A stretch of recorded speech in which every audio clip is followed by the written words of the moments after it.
안녕하십니까 수험생 여러분, 그리고 부모님들 되게 걱정이 많으신 시기죠. 현재 시간은 6월 26일 월요일 11시 52분 곧 자정입니다. 그럼에도 불구하고 영상을 찍는 이유는 오히려 지금 이 교육부에서 발표하신 킬러 문항 사례가 혼선을 주는 것 같아서 좀 최대한 이 문제를 해석을 해드리고 이 내용에 대해서 어떻게 반응해야 되는지를 다시 한번 정리해드리려고 영상을 찍게 되었습니다. 사실 수학 첫 번째 문제부터 좀 드릴 말씀이 있는데 제가 국어 강사기도 하고 오늘의 주제는 국어기 때문에 먼저 국어만 좀 집중해서 말씀드리려고 합니다. 일단 국어 첫 번째는요, 도대체 킬러 문항의 기준이 무엇이냐예요. 너무 모호하죠. 그냥 읽어보면 낯선 현대 철학 분야의 전문 용어를 다수 사용했다. 자, 그럼 볼게요. 낯설다의 기준은 뭐죠? 두 번째, 다수 사용했다는 뭐죠? 세 번째, 전문 용어의 기준은 뭐죠? 네 번째, 이해가 매우 어렵다는 누구 기준이죠? 다섯 번째, 추상적이다, 구체적이다의 기준은 또 뭔가요? 그러니까 너무 자기적이고 너무 모호한 기준으로 킬러다 아니다를 변별하고 계시고, 자, 그러면 일반적인 킬러는 오답률이 높은 문항을 일반적인 킬러라고 하잖아요. 그 기준에는 부합하죠.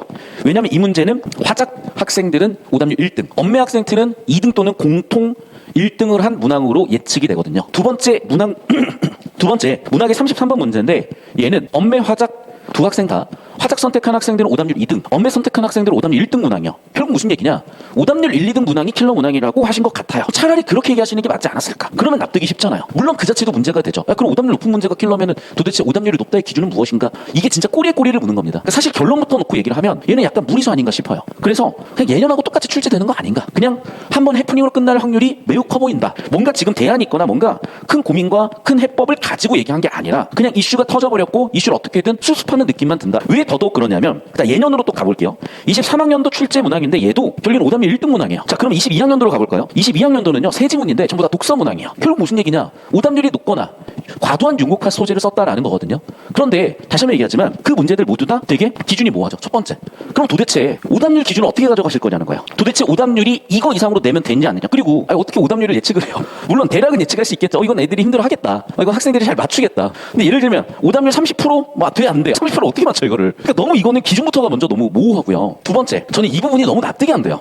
왜냐면 지금 교육부 장관님이신 이주 교육부 장관님께서 예전에 교육부 장관이셨잖아요. 전 정부에서. 그때 최대 업적 중에 하나가 뭐냐면 연계 출제하라고 하셨거든요. 그리고 지금도 EBS 연계 출제되고 있습니다. 즉 지금 이 세 지문이요, 이거 제가 2주 전에 학생들한테 8지문 중에 출제 확률이 매우 높으니까 이건 꼭 보고 가세요. 그 중에 세 지문 나온 거예요. 그래서 그때 학생들이 저한테 굉장히 많은 감사 인사를 했었는데, 이 정도로 체감 적중률이 높았다, 저는 진짜 본 적도 없고 너무 감사했다 라고 얘기를 했어요. 그런데 저는 또 민망한 게, 아니 지금 시험 범위가 뭡니까? 쓰랑 기출문제 은행 아닙니까? 그럼 기출만 잘 봐도 학교에서도 기출문제 대신에 내잖아요. 학생들 고3 되면 공부하잖아요. 그걸 가지고 출제한 게 왜 킬러 문항이라는 건지 이해가 안 돼서 그렇습니다. 저 정말로. 그냥 솔직히 이렇게 얘기하는 게 훨씬 설득력이 높아 보여요. 제 가설은 뭐냐? 이게 아무래도 제가 가설을 세워볼게요. 제가 대통령이 됐다고 쳐볼게요. 그러면 저는 교육에 대한 전문가니까 교육에 대해서는 잘 알겠지만 제가 뭐 법에 대해서 알 것이며 경제에 대해서 알겠습니까? 잘 몰라요. 그러면 믿을 만한 사람을 뽑아서 그 사람을 신뢰하고 그 사람의 의견을 따르겠죠. 그래서 다시 한번 말씀드리지만 너무 과도하다라고 말씀하셨던 게 아니라니까요. 교육부 장관님께서 말씀하셨던 연계에 충실했고요. 기출 연계에 충실했습니다. 이 세 지문 모두 제가 링크를 걸거나 자료를 올려드릴게요. 22학년도 EBS 지문이 있어요. 22학년도에서도 브레트누즈 지문이 굉장히 어려웠습니다. EBS에서. 그게 수능에 출제되고 학생들이 어려울 수밖에 없겠죠. 두 번째, 해겔의 변증법 지문인데 이게 사실 해겔 변증법이 아니에요. 해겔 변증법의 관점을 이용해서 예술을 바라보겠다는 것이고, 얘를 역시 마찬가지로 수능에 낸 거죠. 그리고 마지막 세 번째, 자율주행과 관련된 기술 역시도 이게 직접 연계인지 아닌지는 뭐 의견의 차이가 있을 수가 있겠으나 이미 21학년도 EBS나 그 이전에 교육청 또는 평가원 기출에서 다룬 내용이면 충분히 이 자율주행에 관련된 기술과 관련된 소재 역시도 이미 학생들이 학습한 상태라는 겁니다. 그러니까 지금 지적받는 포인트가 뭐냐면, 첫 번째, 배경식이 과도하다는데 아니요, 말씀하셨던 시험 범위인 EBS 평가원 기출 가지고 충분히 대비가 됩니다. 두 번째, 과도한 전문 용어라고 하시는데 아니요, 교육과정 보시면 국어에서 절충, 즉 변증법에 대해서 다루는데 절충과 변증법이 뭐냐면 주장이 있고 반대하는 주장이 있으면 종합하거나 더 나은 방향으로 가는 이런 게 절충이고 변증법이잖아요. 이게 어떻게 또 전문 용어라는 건지, 그 전문 용어의 기준은 무엇인지 너무 진짜 제가 이해가 안 돼서 그렇습니다. 저 한 20년 가르쳤던 학생들을 이해가 잘 안 돼요. 그런데 제가 이해가 안 되는데 우리 학생들은 뭐 두말할 필요가 없죠. 오르비, 뭐 수만이, 포마는 같은 커뮤니티 지금 난립니다. 학생들이. 이게 뭐냐고, 저게 어떻게 킬러 문제냐고. 거기에 덧붙여서 아니 이 문제를 풀기에 정보가 불충분하다. 당연하죠. 시험 범위가 EBS고 기출인데 이미 시험 범위에서 다뤘던 내용을 여기다 몽창 내면 정보량이 엄청 많은데 시간 안에 풀 수도 없죠. 그러니까 오히려 이미 다뤘던 정보들은 빼고 출제를 해야죠. 그러니까 저는 이 상황이 왜 국가에서 주장한 대로 말씀하신 대로 수능 출제를 했는데 오히려 그 전문성 없고 내용을 정확히 모르는 사람들 때문에 국법에 따라서 법령에 따라서 출제하신 교수님들이나 출제자들이 싸잡혀서 그 노력을 폄훼당해야 되는지 또 너무 납득이 안 돼서 그렇습니다. 그리고 일개 사교육 강사라서 솔직히 이런 말씀 드리는 거 정말 민망합니다. 하지만 출제진 분들이나 평가원에 계신 교수님들 얼마나 고생하시는지 알고 얼마나 대단하신 분들인지 알기 때문에 저라도 이렇게 말씀을 좀 드려야 되지 않을까 싶어서 말씀을 드리고 있는 겁니다. 그래서 뭐 제가 부족한 사람이고 저도 아는 게 없고 문제가 많고 얘기하셔도 괜찮습니다만 그것과는 별개로 저는 지금 여기 나와 있는 이 6월 평가원 이후에 있었던 이런 이슈들과 사건들이 정말 이해가 잘 안 돼요. 그래서 다시 한번 말씀을 드리는 거고, 자 혹시나 이게 어려웠다고 생각하시는 분들이 분명히 계실 수 있는데 제가 더보기에 링크를 걸어드리겠습니다. 그러면 진짜로 어떻게 출제되어 있냐면요, 지문이 나왔고 이게 수능으로 나옵니다. 해결 지문이 나왔고 이게 수능으로 나옵니다. 이제 자율주행 차량과 관련된 여러 가지 기술이 나오고 이게 수능이 나옵니다. 또는 기출문제에서 이미지 센서 기술이 있어요. 그 이미지 센서 기술이 자율주행 기술에 쓰이거든요. 예를 들면 이런 거예요. 테슬라가 쓰는 자율주행 기술은 대부분 카메라 기반이야. 그래서 빅데이터 머신러닝해서 그걸 가지고 그래서 자율주행 하는 거고, 반면에 센서 중심의 경우에는 라이더 센서 같은 걸 이용합니다. 그래서 역시도 21학년도 EBS라든지 기존에 출제돼 있었던 기출문제라든지 전부 다 엮여 있거든요. 그래서 어떤 식으로 엮여 있는지는 제가 보여드릴 거고, 그게 다 엮여 있기 때문에 학생들 수업하다 보면 나오는 거예요. 사실 대단하지 않나요? 그래서 이 8개 주목하세요. 독서 세 지문이면 100% 적중인 거예요. 근데 이게 저는 당연하다고 보는 입장입니다. 왜? 아니 시험 범위가 EBS고 평가원 기출인데 평가원 기출에서 중요하게 다뤘고 연결고리가 있고 이 시대나 학생들이 학습하기에 유의미한 소재면 당연히 출제 가능성이 높으니까 이거 중심으로 보세요. 당연히 적중 가능성이 높아지는 거죠. 뭐 이게 사교육 강사가 뭐 출제진을 알고 전혀 상관이 없죠. 이런 거랑은 그냥 시험 범위가 EBS고 평가원 기출이기 때문에 맞출 수 있다는 거예요. 물론 있겠죠. 일부 사교육 강사 일탈이요. 근데 그 부분도 내부자인 제가 더 잘 알지 않겠습니까? 그래서 이 자리에서 제안합니다. 자, 진심 사교육의 문제, 적폐를 해결하고 싶으시면 저를 좀 연락을 주십시오. 제가 정확하게 다 알려드리겠습니다. 어떤 문제가 있었고, 어떤 억울한 사람들이 있었고, 어떤 잘못된 일들이 있었고, 지금도 있는지에 대해서. 그건 그렇게 하실 문제인 거예요. 다시, 수능 출제의 문제가 아닙니다, 이거는. 즉, 수능 출제의 문제는요, 문제가 없어요, 사실. 수능 출제는 문제가 없습니다. 현 시점에서 가장 교육 정책 또는 교육의 방향 또는 교육 현장 중에 하나가 수능 출제 현장이에요, 사실은. 그것보다 훨씬 산적한 문제가 많고, 사교육 문제 맞죠. 근데 이거는 수능을 잡는다고 될 문제가 아니라고요, 사실은. 오히려 이거는요, 초등 이쪽이 훨씬 더 큰 문제입니다. 돌봄 교육의 문제의 사교육이 훨씬 크지. 실제로 최근 5개년 사교육을 보잖아요. 고등 사교육비는 오히려 감소 추세예요. 오히려 인터넷 강의나 EBS 이런 것들 때문에 대중성 있고 저렴한 가격으로 접근할 수 있는 사교육들이 많아져서 오히려 그 사교육은 글쎄요, 오히려 기회를 나눠주고 공정한 시험의 토대가 되는 사교육이에요. 오히려 반면에 초등 유아 이쪽은요, 영어 유치원이라 다 아실 겁니다. 당장 돌봄 교육부터 문제가 되고 있단 말이에요. 또 저는 또 이해가 안 되는 부분, 왜 공정한 시험으로 가겠다, 그게 정시다, 왜 정시 비율 늘리신다고 공약하셨는데 정시 비율 안 늘리시냐는 겁니다. 말이 지금 앞뒤가 너무 달라요. 수시는 그대로 갑니다. 솔직히 우리가 모릅니까? 수시가 기득권 또는 인맥 또는 있는 사람들이 자녀들을 뒷구멍으로 좋은 대학, 메디컬 계열 보내기 위한 방법 중에 하나였다는 거 모르는 사람 있습니까? 제 주변에도 수두룩한데요. 그렇게 갔어요. 그런데 걔네만 가면 또 안 돼. 왜? 걔네만 가면 너무 티나. 그러니까 그 있는 집 자식들, 기득권들, 자녀들의 희석될 만한 친구들 넣는 그런 전형인 거 누가 잘 모릅니까? 물론 분명히 실력으로도 평가받을 수 있겠죠. 100% 폄훼하는 거 아닙니다. 근데 과연 그런 목적 없다고 정말 하실 수 있습니까? 왜 정시를 안 늘리시냐는 거예요. 늘리신다고 공약까지 하시셨으면서. 이게 좌우 불가하고요. 좌파고 우파고 간에 교육은요, 그런 정치와는 별개로 가치 중립적으로 봐야 되는 거고, 다시 한 번 말씀드리지만 이게 좌파 정권이든 우파 정권이든 왜 정시를 안 늘리는지 이해가 안 된다는 겁니다. 솔직히 저도 알 만큼은 알아요. 솔직히 수시가 그렇게 있는 집 자녀들을 집어넣고 희석시키기 위한 제도라는 거 모르는 사람이 어디 있습니까? 총대 매기 싫고, 그리고 이거를 내가 뭐 검찰도 아닌데 수사해서 밝힐 수도 없는 것이고, 그냥 싸잡혀서 욕먹히면 저만 손해기 때문에 다들 입을 다물고 있을 뿐 아닙니까? 더 가볼까요? 장관님, 분명히 이명박 대통령 정권이었을 때 그때 EBS 연계 출제하라고 하셔서 연계 출제했고 이번에도 그렇게 출제된 건데 뭐가 문제가 있는 거죠? 하나 더 말씀드리겠습니다. 공교육 강화를 사교육을 죽이면 됩니까? 수능 출제 잡으면 됩니까? 아니요. 교사분들이 공문서 쓰느라 정신이 없으세요. 학생이 깽판치고 말 안 들어도 도대체 어떻게 할 수가 없는 거예요. 그런데 공교육 강화가 되겠습니까? 너무 지금 저는 왜 이렇게까지 얘기를 하냐면 차라리 좋은 기회가 왔다고 저는 생각이 듭니다. 관심 없어요, 대부분의 경우에는. 그럼 차라리 이렇게 국민적인 국가적인 관심이 온 이 시점에 진짜 이 교육의 문제들을 근본적으로 하나씩 해결했으면 좋겠고, 특히 저는 사교육 내부자입니다. 이 사교육 완전히 해체하고 해결할 수 있는 방법 저 있습니다.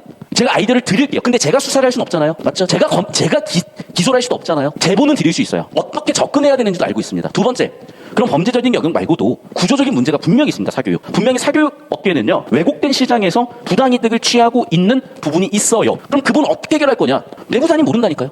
전문가는 모른다고요. 제가 해결을 하겠다는 겁니다. 사실 제가 이런 얘기를 자꾸 하고 다니기 때문에 동종업계에 계신 분들께서 많이 싫어하시는 분들도 있는 거 알고 있습니다만 저 같은 사람도 있어야 이 업계 발전도 있다고 저는 생각을 하는 겁니다. 그리고 언제까지나 우리나라 교육이 사교육이 이렇게 우수한데 우리나라에만 있을 이유가 없거든요. 사실 저는요, 예를 들면 제 상상력이요. 빌 게이츠 같은 분들하고 우리나라 사교육이 같이 글로벌 교육 스타트업을 만들어서 개발도상국에 공교육 서비스를 만들어주는 그런 사업도 얼마든지 가능하다고 봅니다. 왜 우리나라에서 이미 충분할 정도로 고도화된 사교육 또는 시장에 왜곡된 사교육 이거 더 이상 이렇게 하는 것도 문제 있다고 저는 봐요. 그래서 차라리 이 이슈는 분명히 구분되어야 되지만 중요한 이슈다. 사교육에 대한 문제는 사교육대로, 그리고 그 문제 해결 방향도 단순히 뭐 때려잡고 일타 강사가 수백억을 벌고 그 문제 차원을 넘어서 차라리 이렇게 경쟁력 있고 큰 돈을 벌 수 있는 사교육이라면은 전 세계 수출하는 것도 좋은 방법이 될 수 있고요.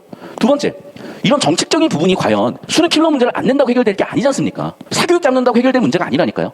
이건 이것대로 해결을 하셔야죠. 세 번째, 수능 제도는요, 완벽합니다. 더 이상 이상적으로 내기 힘든 그런 시험이에요. 자, 그러면 사교육 못 받는 친구들이 상대적으로 힘든 건 어떡하냐? 유튜브 보시면 되잖아요. 공짜인데. EBS 공짜인데. 기출문제 공짜인데. 기출문제 EBS만 엮어서 보시면 다 대비된다니까요. 왜 그런 방법들이 있는데 이게 싸잡혀야 되는지 저는 이해가 잘 안 된다는 겁니다. 물론 사실 제가 이런 얘기를 하는 게 가능할까 고민도 많이 했습니다. 일개 사교육 강사고요. 하지만 그렇다고 제가 일타 강사는 아니에요. 뭐 돈을 몇백억씩 버는 것도 아닙니다. 그러면 또 한편으로 이런 얘기를 할 수 있는 자유가 있는 거죠. 또 반대로 당장 교수님들 억울하다고 자기 억울한 거 얘기하실 수 있겠어요? 수능 출제자들이 억울하다고 얘기하실 수 있겠어요? 그거 잘 알고 있는 제가 얘기를 해야죠. 결정적으로 저는 내용적으로 정확히 알잖아요. 이게 과연 배경 지식이 과도한지, 전문 용어 과도했는지, 풀 수 없을 만큼 정보가 불충분한지 아니라니까요. 시험 범위라고 교육부 장관님께서 출제 연결하고 말씀하셨던 기출 문제은행을 제대로 학습했고 연결고리만 잡으면 출제 예측이 가능한 시험인데 이 방향을 제대로 공부할 수 있고 심지어 유튜브에 다 나와 있는데 이게 무슨 뭐 대단한 문제인 것처럼 말씀을 하시고 별개로 사법적 처리를 해야 되는 사교육과 결부를 시키시고 묵묵하게 자기 일을 열심히 하고 계신, 그래서 티는 안 나지만 이 세상이 굴러갈 수 있는 숨은 영웅들, 청소를 해주시는 분들, 운전해주시는 분들, 지하철 운행해주시는 분들, 소방관분들, 경찰관분들, 군인분들, 그렇게 위대하고 거룩한 분들 한 분 한 분께서 이 사회를 움직이는, 이 사회가 굴러갈 수 있게 하는 그런 영웅들인데 출제진들도 그런 분들 중에 한 분이시라고요. 근데 그분들이 그렇게 성실하게 일해온 게 왜 폄훼를 당해야 되냐는 거죠. 왜 요즘 애들 말로 억달을 당해야 되냐는 거죠. 너무 지금 답답해서 마이크를 들게 된 것이고, 제 발언이 조금 격양되어 있을 수도 있고 듣기 힘드실 수도 있는데 제가 여기서 드리고 싶은 말씀은 뭐냐, 그게 좌파든 우파든 정치적인 것은 솔직히 전 잘 모르겠습니다. 다만 교육에 문제가 있다는 건 다들 알고 계시고 사교육이 문제라는 것도 알고 계세요. 그러면 근본적으로 해결하자는 겁니다. 저는 근본적으로 수능 문제요, 저는 솔직히 얘기하잖아요, 예년처럼 출제될 것 같아요. 왜? 억가거든. 킬러 문제라는 기준은 결국에는 오답률 1등이야? 그랑 평가원 연계해서 출제한 게 문제야? 어쩌자고요? 내 돈대로 내시겠죠. 해프닝으로 끝나겠죠. 이슈는 이슈로 덮는 거니까. 한 9월 되고 수능 돼가지고 그냥 유야무야 되면 해프닝으로 끝날 수도 있으니까. 그래서 솔직히 말씀드리면 저는 그냥 예년하고 크게 다를 바 없어질 것 같긴 해요. 다만 이번 6월 평가원 기조를 봤을 때는 문법과 문학에서 변별력을 높이는 방향으로 출제될 것 같긴 합니다. 그래서 이제 우리 수험생 그 다음에 학부모님께서는 예년대로 학습하실 때 문법과 문학에 대한 대비를 높여주시고, 그리고 특히나 오답률 기준으로 킬러 문제라는 말씀들을 하고 계시니 이게 저는 되게 우려되는 상황이 뭐냐면 1등급이 원정수 100점에 붙어버리는 거예요. 그럼 실수 안 하면 2등급 떠서 최상권 학생들은 재수해야 되거든요.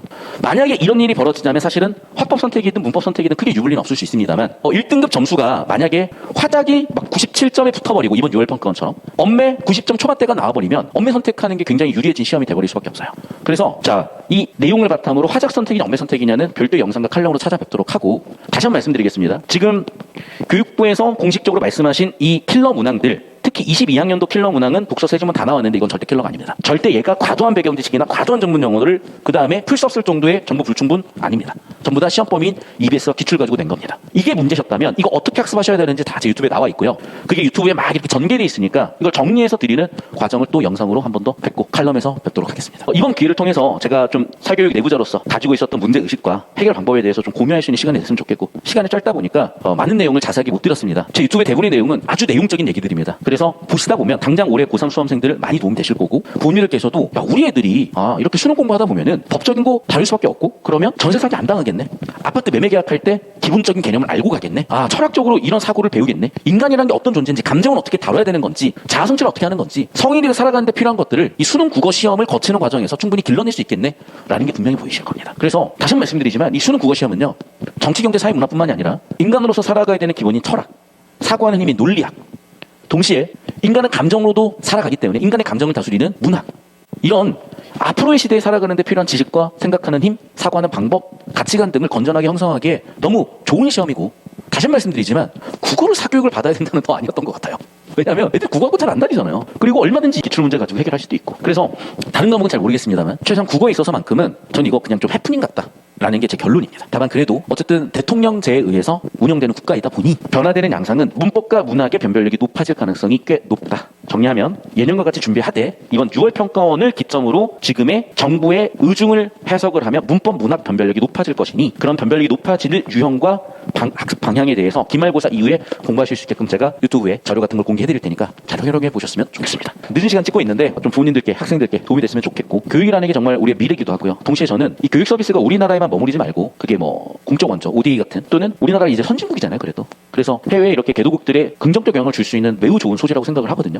실제로 서구가 식민 지배를 하려고 했었던 그 시기에도 종교 교육 같은 걸 먼저 이렇게 투입을 시켰었어요. 그런데 교육이 저는 굉장히 한편으로는 그 개도국 발전에 큰 밑거름이 됐다고 생각을 하고 그런 경험은 우리나라도 마찬가지로 가지고 있잖아요. 그래서 저는 우리나라의 사교육이 당연히 문제가 있고 법적으로 사법적으로 처벌을 받아야 되는 집단도 있습니다. 개인도 있고요. 그것대로 처벌하시고 대신에 이걸 잘 살려서 개도국의 공교육 서비스를 제공하는 사업을 전개하는 것도 정말 좋은 방향성이라고 생각을 합니다. 그래서 제가 이제 사교육에 한 20년 동안 문담으면서 가지고 있었던 전문성 있는 지식적인 내용적인 부분도 말씀드렸고 정책적인 부분도 좀 이렇게 주제넘지만 제안을 드려봤습니다. 다들 좀 고민을 해보시고 다들 우리나라의 미래를 걱정하고 아이들을 걱정하는 마음은 다들 같을 거라 생각을 합니다. 이번 기회를 또 잘 잡아서 또 나은 방향으로 가면 좋은 거 아니겠습니까? 그래서 이 정도면 유튜브라는 매체를 통해서 드릴 수 있는 내용은 다 드린 것 같고 더 자세한 내용들은 또 추후 영상들을 통해서 뵙겠습니다. 들어주셔서 감사합니다.